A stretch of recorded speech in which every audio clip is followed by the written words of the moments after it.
तो आज का वीडियो बहुत ही शानदार है और मैं पहले ही बता दिया था कि ये जो ट्रांसफ़र वाला मामला है नर्सिंग का, अभी ट्रांसफ़र किसी का नहीं होगा, ठीक है। और मैं ये चीज़ आज नहीं पहले ही बता दिया था कि ना ट्रांसफ़र होगा और न ही जो है आगे किन्हीं का अभी जो नया बहाली है उस बहाली को अभी कुछ होने वाला इस जून में जुलाई में नहीं है, ठीक है।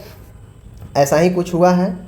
अब इससे तो स्पष्ट हो चुका है, आदेश जारी किया गया है स्वास्थ्य विभाग की तरफ से और इस आदेश में ये कहा गया है कि जितने भी 26/3/26 को जो एक लेटर निकाली गई थी स्टाफ नर्स कर्मियों के ट्रांसफ़र का आदेश जो निर्गत किया गया है और उससे भी पहले 1/6 को भी जो देख लीजिए उक्त दोनों आदेश का कार्यान्वयन दिनांक 1/6/26 के प्रभाव से किए जाने हेतु विभागीय आदेश संख्या इतना दिनांक इतना निर्गत किया गया था 28/3 को, ठीक है। बताया गया था कि 1 जून से जो है जितने भी ट्रांसफ़र वाला काम है वो आपके शुरू हो जाएंगे, ठीक है। लेकिन अब यहाँ पे कहा गया है कि पुनः कार्य हित में उक्त दोनों आदेश अब दिनांक 15 जुलाई से प्रभावी होंगे। यानी 15 जुलाई से प्रभावी होने का मतलब है कि अब चले जाइए आधा जुलाई समाप्त हो जाएगा, ठीक है। और आधा जुलाई समाप्त हो जाएगा तब भी ये कंफर्म नहीं है कि वहाँ से ट्रांसफ़र होना शुरू ही हो जाएगा, ठीक है ना। अर्थात स्थानांतरण कर्मियों को दिनांक 15/7/2026 के उपरांत ही विरमित किया जाएगा, ठीक है। तो 15/7 से ही जो जहां अभी जिस सेंटर पर है उस सेंटर से 15/7 के बाद ही जो है इनको एनओसी विरमित किया जाएगा, इनको जो है डिस्चार्ज किया जाएगा और ये जाकर अपने जहां ट्रांसफ़र कराया वहां पदभार संभालेंगे। ये 15 जुलाई के बाद ही, ओके। लेकिन यहाँ पे पूर्व में निर्गत विभागीय आदेश इतना 26/3 आदेश संख्या इतना 26/3 आदेश संख्या इतना 28/3/24 इस हद तक संशोधित समझा जाए। प्रस्ताव में सचिव स्वास्थ्य का अनुमोदन प्राप्त है, ठीक है। देख लीजिए 25/5/2026 को जो है यह आपका निकला है। सारे सिविल सर्जन, मेडिकल कॉलेज, सारे पीएससी, सीएचसी सभी के प्रभारी अधीक्षक सबको, निदेशक को यह जो है लेटर दिया गया है कि आप किसी भी कर्मचारी को जो ट्रांसफ़र का 1/6 से डिस्चार्ज होना था, आप उन कर्मचारियों को जिनका ट्रांसफ़र है उनका अभी डिस्चार्ज आप नहीं करेंगे और यह 15/7 के बाद ही जो है शुरू हो पाएगा।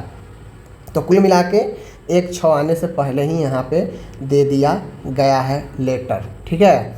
अब देखिए बहुत लोग कह रहे हैं कि स्टाफ नर्स का नहीं हो पाया इसीलिए ऐसा हो रहा है, इसका कोई मतलब नहीं है, ठीक है। मैं आपको पहले ही बता दिया था कि बीटीएससी ने साफ साफ अपने कैलेंडर में लिख रखा है कि अगस्त में जो है विभाग को जो है भेजा जाएगा, ठीक है। तो बीटीएससी ने यह पहले ही अपने कैलेंडर में कह रखा है कि जो अनुशंसा भेजनी है कि हमने इतने कैंडिडेट को सिलेक्शन किया है और ये लिस्ट है, तो उन कैंडिडेट के लिस्ट को अनुशंसा के लिए विभाग को जो भेजना है, जिसके बाद विभाग डिसाइड करेगा कि इनका ज्वाइनिंग कब से कराना है, कहाँ कहाँ किस सेंटर पर कराना है, ठीक है। तो कुल मिला के जो विभाग है स्वास्थ्य विभाग, वह आपको पता होगा कि बीटीएससी अगस्त में जो है अनुशंसा भेजने की बात अपने कैलेंडर में जिक्र किया है। तो जुलाई 15 तक स्थगित किया गया है, ठीक है, ट्रांसफ़र को।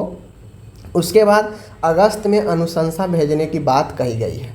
अब यहाँ पे मान गए हो सकता है कि स्वास्थ्य विभाग की तरफ से बीटीएससी को कहा गया हो कि भाई अगस्त में तुम हमें अनुशंसा नहीं भेजो, हमें पहले ही अनुशंसा भेज दो और ये जो स्टाफ नर्स की प्रक्रिया है इसे जो है जल्दी क्लियर करो, ठीक है, क्योंकि ट्रांसफ़र का भी हमें उसी अनुसार काम करना है। जो नए लोग ज्वाइन कर लेंगे तो ट्रांसफ़र में जो भी कैंडिडेट है उनको रिलीज करना आसान हो जाएगा, ठीक है।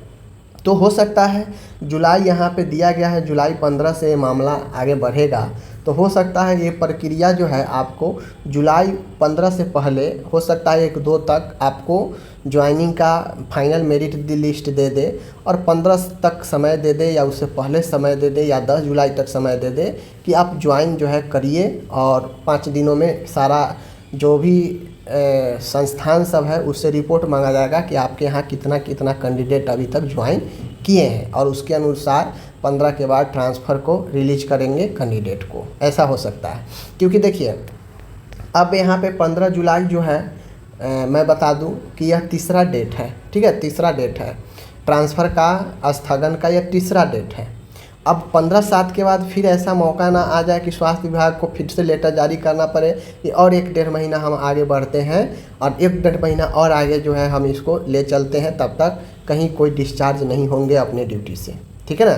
तो ये बहुत ही जो है एक गड़बड़ डिसीजन हो जाएगा। तो इसके लिए मुझे लग रहा है कि जो 15/7 का डेडलाइन दिया गया है, इस 15/7 के डेडलाइन से पहले ही जो भी न्यू स्टाफ नर्स के कैंडिडेट हैं उनको ज्वाइनिंग करा दिया जा सकता है, ठीक है।